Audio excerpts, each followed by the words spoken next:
त गुलाम मुस्तफ़ा जतोई मरहूम जहिड़ो मुदब्बर ऐं नफ़ीस ऐं हिकु बहितरीन ऐं सुठे इख़्लाक़ जो इंसानु मुंहिंजे ख़्याल में असांजे मोरे ज़िले नौशर फिरोज़ में अहिड़ो न थींदो ऐं काफ़ी सारे सियासतदान खां तमामु बहितरीन। ऐं ॿी शइ इहा आहे त हू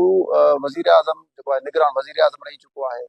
सूबे सिंध जो वज़ीर आला रही चुको आहे ऐं 7 दफ़ा MNA रही चुको आहे। उन खां अलावा हिकु वॾो एशिया जो जेको ज़मीनदार हूंदे बि उनजी जेका रहणी कहाणी हुई या जेका हुनजे जेको माण्हुनि आम माण्हुनि सां रवैयो हुयो उहो तमामु हिकिड़ो दोस्ताना माहौल ऐं हिकिड़े शफ़क़त वारो उनजो जेको उन्हनि सां तमामु बहितरीनु शफ़क़त वारो माहौल रहियो। ऐं ॿी शइ इहा त हुन ज़िले नौशर फिरोज़ में तव्हां जेको अक्सर जिते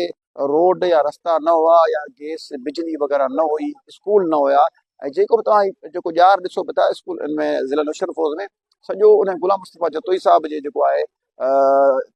स्कूलनि जो ॼार ऐं उन खां अलावा गैस जो ॼार बिजली जो ॼार सॼो उन ई ऐं उनजे दौर में जेको आहे उहो सॼो बहितरीनु मां जो सुनहरी दौर इवन के उन एतिरे ताईं क़दुरु कजो न पुराणा जतोई में नवां जतोई में जॾहिं कॉलेज खे मुस्तफ़ा ओरिएंटल कॉलेज त उन में पंहिंजी धीअ खे पहिरियां जेको आहे पहिरियां सभ खां पहिरियां पाण दाख़िल करायो चइबो आहे मुंहिंजी धीउ पढ़ंदी त ॿियनि जूं धीअरूं पढ़ंदियूं। माना एॾो ॿी शइ हुनजी इहा हुई त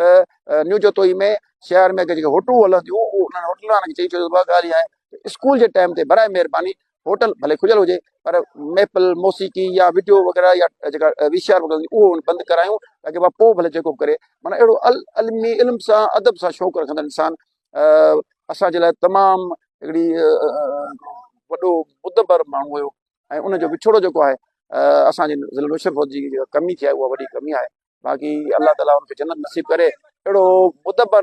सियासतदान असांजे ज़िले नौशर फिरोज़ में दुबारा पैदा नथो थी सघे। असर हुनजो बिल्कुलु गुलाम मुस्तफ़ा जतोई साहिब जा जेका आहिनि 5 पुट हिकु त फोत थी वियो, बाक़ी गुलाम मुर्तज़ा जतोई ऐं ॿिया जेके संदसि पुट आहिनि उहो उनजे नक्शे क़दम ते सिधा आहिनि। उन्हनि ते अहिड़ो को करप्शन जा केस न आहिनि थिया, उन्हनि ते को नेब जहिड़ा केस न आहिनि थिया ऐं उन्हनि जेका बि सियासत कई आहे सिधी ऐं सवली कई आहे ऐं आवाम सां विच में रही करे आवाम जी ख़िदमत कई आहे। ऐं ज़ाहिर आहे सियासी मुखालफ़िन त को उहो सिस्टम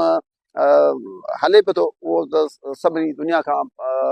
जेको आहे उन खां बाख़बर रही आहे। पर ॻाल्हि इहा त सुठा आहिनि शफ़ीक़ आहिनि ऐं आवाम सां मिलंदड़ जुलंदड़ आहिनि ऐं